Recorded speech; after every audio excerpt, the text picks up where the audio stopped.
Hello everyone, आप सब कैसे हो। आशा करती हूँ कि आप सब ठीक होंगे। विधिवाणी लॉ जुडिशियल चैनल में मैं वीरक्षा त्रिवेदी आप सभी का हार्दिक स्वागत करती हूँ। तो आज का हमारा टॉपिक है कॉन्स्टिट्यूशन लॉ यानी कि संवैधानिक विधि के जो मोस्ट इम्पोर्टेंट क्वेश्चन है उसमें से 25 क्वेश्चन जिसको मैं हिंदी और इंग्लिश दोनों मीडियम के लिए ऑप्शन एंड आंसर सहित समझाने वाली हूँ। और गाइज, आपको कोई भी डाउट्स है AIB 20 एग्ज़ाम को लेकर तो आप मुझे कमेंट बॉक्स में बता सकते हैं। तो हर क्वेश्चन को मैं सबसे पहले इंग्लिश में पढ़ूंगी, उसके बाद हिंदी में, ठीक है। तो पहला क्वेश्चन है आपका, retirement age of supreme court जज इज, यानी कि सुप्रीम कोर्ट के न्यायाधीशों की सेवानिवृत्ति आयु क्या है। तो आपके पास 4 ऑप्शन है। ए ऑप्शन है 62, सेकेंड है 60 ईयर्स, थर्ड है 58 ईयर और फोर्थ ऑप्शन है आपका 65 ईयर। तो गाइज, इसका करेक्ट आंसर है 65 ईयर्स, यानी कि सुप्रीम कोर्ट के जो जज होते हैं वो 65 ईयर्स में सेवानिवृत्त हो जाते हैं, यानी कि रिटायर हो जाते हैं। तो अब हम सेकंड क्वेश्चन देखने जा रहे हैं। तो वो है, the provisions of establishing public service commission is made under, यानी कि लोक सेवा आयोग की स्थापना का प्रावधान किस अनुच्छेद के अंतर्गत किया गया है। तो इसमें 4 ऑप्शन है, आर्टिकल 310, आर्टिकल 315, आर्टिकल 320 और आर्टिकल 325। तो इसका करेक्ट आंसर है बी, यानी कि आर्टिकल 315। तो 315 अनुच्छेद के तहत लोक सेवा आयोग की स्थापना की गई थी, ठीक है। अब हम क्वेश्चन नंबर 3 देखते हैं कि which one is not a fundamental rights, यानी कि कौन सा अधिकार मौलिक अधिकार नहीं है। तो 4 ऑप्शन है आपके, right to freedom of assembly, right to property, right to equality and right to freedom. तो इसको हिंदी में क्या कहेंगे। ए ऑप्शन का है सभा की स्वतंत्रता का अधिकार, सेकंड ऑप्शन है संपत्ति का अधिकार, थर्ड ऑप्शन है समानता का अधिकार और फोर्थ ऑप्शन है वाक एवं अभिव्यक्ति की स्वतंत्रता का अधिकार। तो गाइस, इसका करेक्ट आंसर है बी, यानी कि संपत्ति का अधिकार। ये आपका मौलिक अधिकार नहीं है। अब हम क्वेश्चन नंबर 4 देख लेते हैं। In Maneka Gandhi case it was observe that, यानी कि मेनका गांधी मामले में यह देखा गया कि ऑप्शन ए है पासपोर्ट जब्त करना सही था, ऑप्शन बी है आर्टिकल 21 के तहत विदेश जाने का अधिकार शामिल नहीं है और सी ऑप्शन है विदेश जाने का अधिकार अनुच्छेद 21 के अंतर्गत आता है पर पासपोर्ट जब्ती विधि अनुसार नहीं थी और डी ऑप्शन है उपरोक्त में से कोई नहीं, यानी कि ABC जो ऑप्शन है उसमें से एक भी आंसर सही नहीं है, ऐसा डी ऑप्शन कहता है। तो इस क्वेश्चन का सही ऑप्शन है आपका सी, यानी कि विदेश जाने का अधिकार अनुच्छेद 21 के अंतर्गत आता है पर पासपोर्ट जब्ती विधि अनुसार नहीं था। क्वेश्चन नंबर 5 है, reasonable restriction can be imposed on the right of freedom movement, यानी कि स्वतंत्र रूप से चलने फिरने के अधिकार पर उचित प्रतिबंध लगाए जा सकते हैं। तो पहला ऑप्शन है in the interest of general public, यानी कि आम जनता के हित में। सेकंड ऑप्शन है in the interest of political leaders, यानी कि राजनीतिक नेताओं के हित में। और सी ऑप्शन है in the interest of women safety, यानी कि महिलाओं की सुरक्षा के हित में। और ऑल द अबव, यानी कि उपरोक्त सभी। तो इस 5th नंबर क्वेश्चन का आंसर है ए, यानी कि आम जनता के हित में, ठीक है। क्वेश्चन नंबर 6 है, which of the following can claim article 19 of the constitution, यानी कि निम्नलिखित में से कौन सा संविधान के अनुच्छेद 19 के अधिकारों का दावा कर सकता है। तो ऑप्शन ए है कंपनी, बी है कॉरपोरेशन, सी है ओनली सिटीजन्स और डी है सिटीजन्स एंड एलियंस, यानी कि कंपनी, निगम, केवल नागरिक या फिर नागरिक और विदेशी। तो इस क्वेश्चन का सही आंसर है केवल नागरिक, यानी कि ऑप्शन सी। अब क्वेश्चन नंबर 7 देख लेते हैं हम।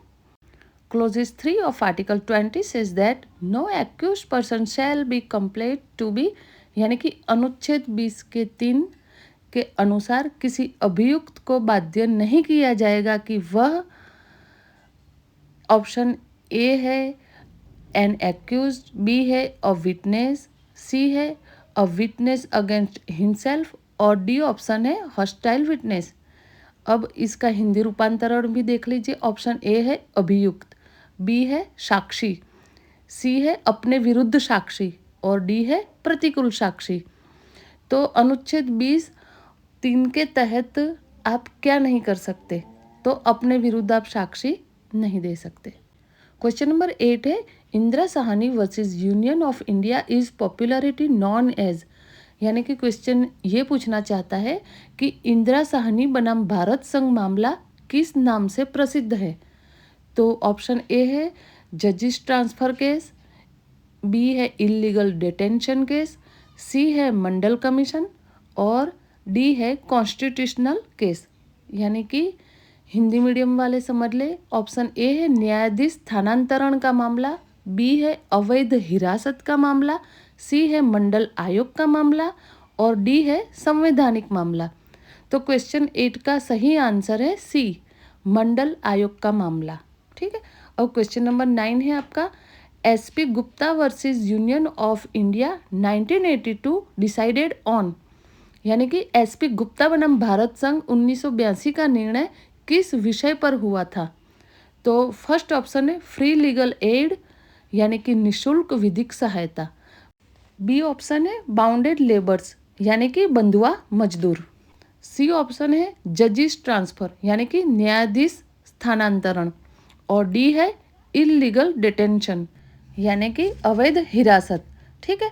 तो क्वेश्चन नंबर 9 का सही आंसर है सी, न्यायाधीश के स्थानांतरण का मामला एसपी गुप्ता बनाम भारत संघ 1982 के केस के निर्णय का विषय हुआ था। और क्वेश्चन नंबर 10 है when a bill is passed by the parliament and the president it becomes, यानी कि जब कोई विधेयक संसद और राष्ट्रपति द्वारा पारित हो जाता है तब वह क्या बन जाता है?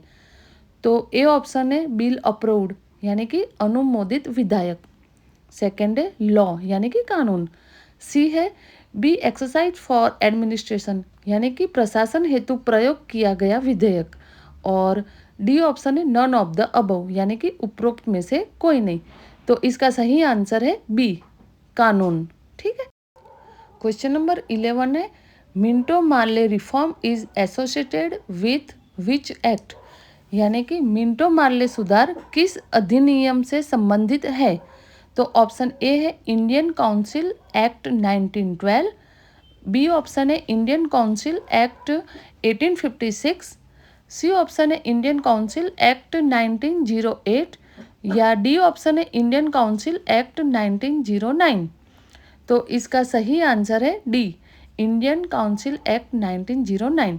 क्वेश्चन नंबर 12 है in the Government of India Act 1935 which subjects were include in the concurrent list, यानी कि भारत शासन अधिनियम 1935 में समवर्ती सूची में कौन कौन से विषय सम्मिलित किए गए थे?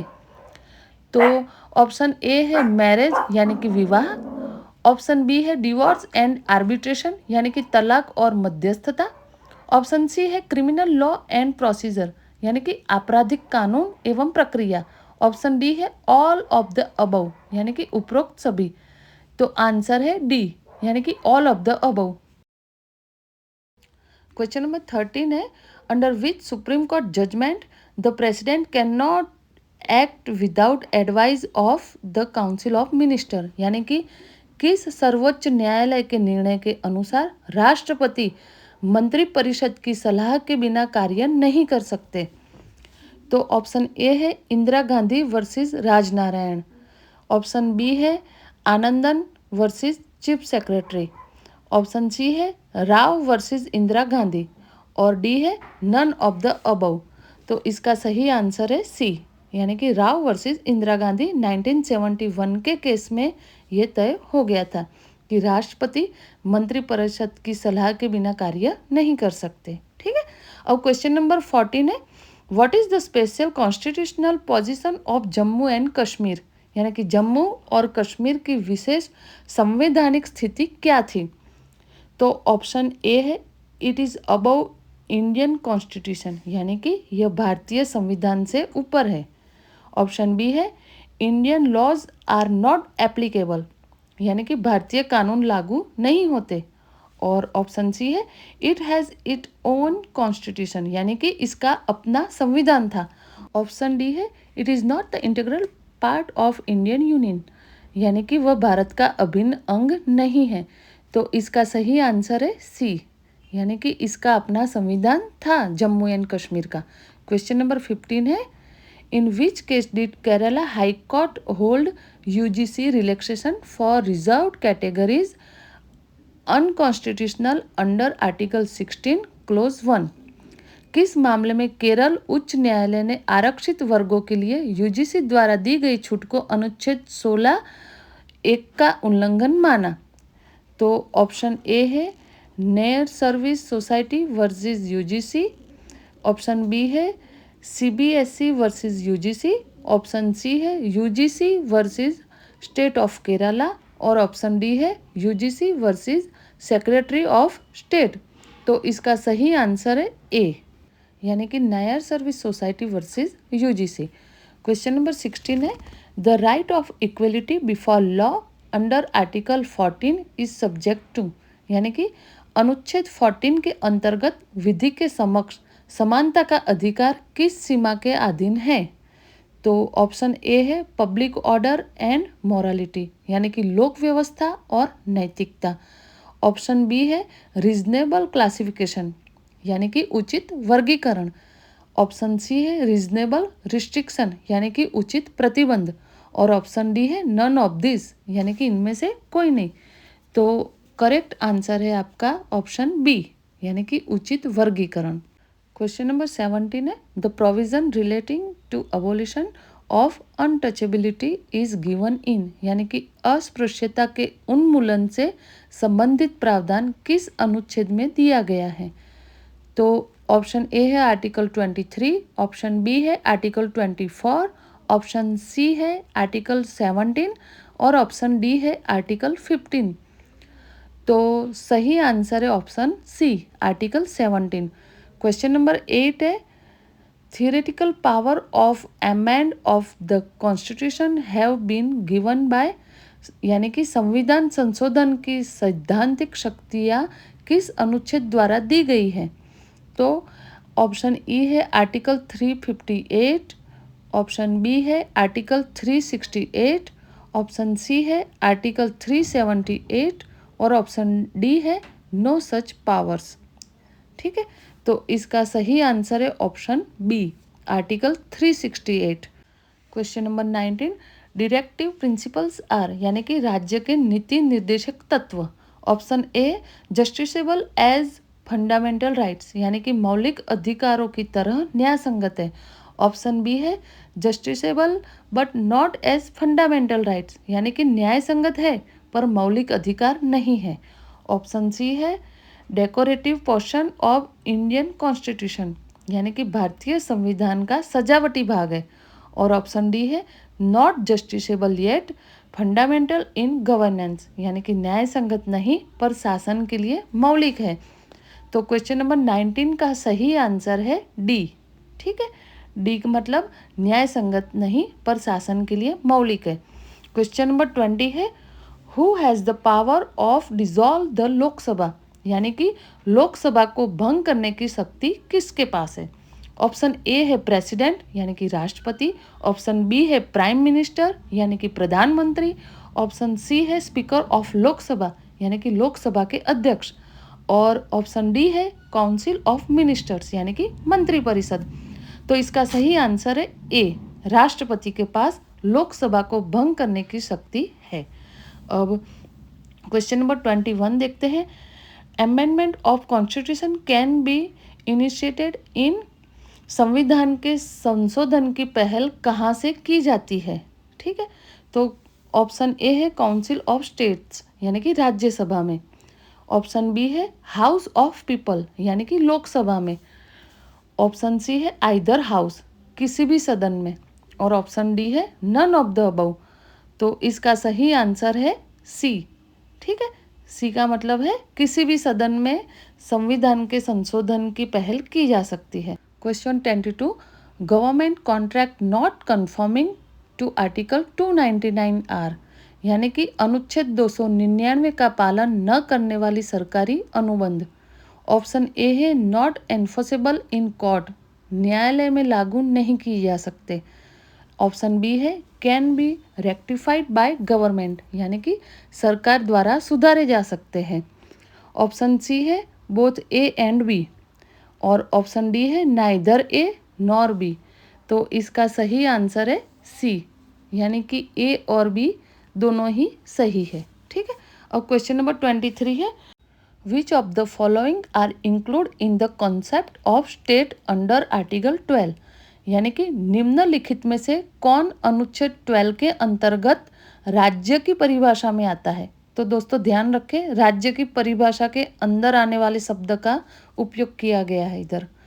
तो ऑप्शन ए है railway board and electricity board, यानी कि रेलवे बोर्ड और विद्युत बोर्ड। ऑप्शन बी है जुडिशियरी, यानी कि न्यायपालिका। ऑप्शन सी है यूनिवर्सिटी, यानी कि विश्वविद्यालय। और ऑप्शन डी है ऑल ऑफ द अबव, यानी कि उपरोक्त सभी। तो क्वेश्चन नंबर 23 का सही आंसर है डी, यूनिवर्सिटी। ओके।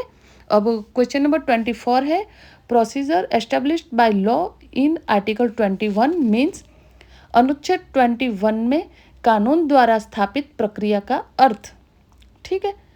तो due process of law must be followed, यानी कि विधि की उचित प्रक्रिया का पालन किया जाना चाहिए। ऑप्शन बी है procedure enact bye competent authority, यानी कि सक्षम प्राधिकारी द्वारा बनाई गई प्रक्रिया। ऑप्शन सी है same as due process of law, यानी कि विधि की उचित प्रक्रिया के समान। और ऑप्शन डी है law which is reasonable just and fair, यानी कि जो न्याय संगत एवं उचित हो वो। तो सही आंसर है option D, law which is reasonable just and fair. ठीक है।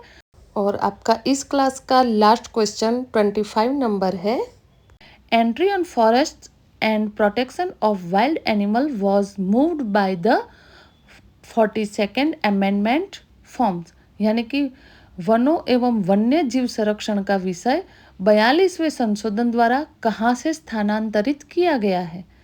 तो ऑप्शन ए है central list of state list, second है central list of concurrent list, third option है state list of concurrent list, और डी ऑप्शन है आपका union list to state list. तो गाइज हम ये चाहेंगे कि क्वेश्चन नंबर 25 का आंसर आप हमें कमेंट बॉक्स में बताएं। इसके अलावा आपकी AIB एग्ज़ाम में 19 सब्जेक्ट है, तो किसी भी सब्जेक्ट में कोई भी क्वेश्चन है आपका डाउट्स है तो आप मेरी किसी भी यूट्यूब वीडियो में जाके कमेंट करोगे तो विदिन 24 आवर्स मैं आपके कमेंट का रिप्लाई करूँगी और कोशिश करूँगी कि आपके डाउट्स क्लियर करूँ। और विधिवाणी लॉ जुडिशियल चैनल को आप ऐसे ही सपोर्ट करते रहे और अपने दोस्तों के साथ शेयर करें ताकि ज़्यादा से ज़्यादा स्टूडेंट्स इस चैनल के माध्यम से AIBE को फर्स्ट अटेम्प्ट में ही क्रैक कर सके। तो guys like share and subscribe with comment. Thank you very much.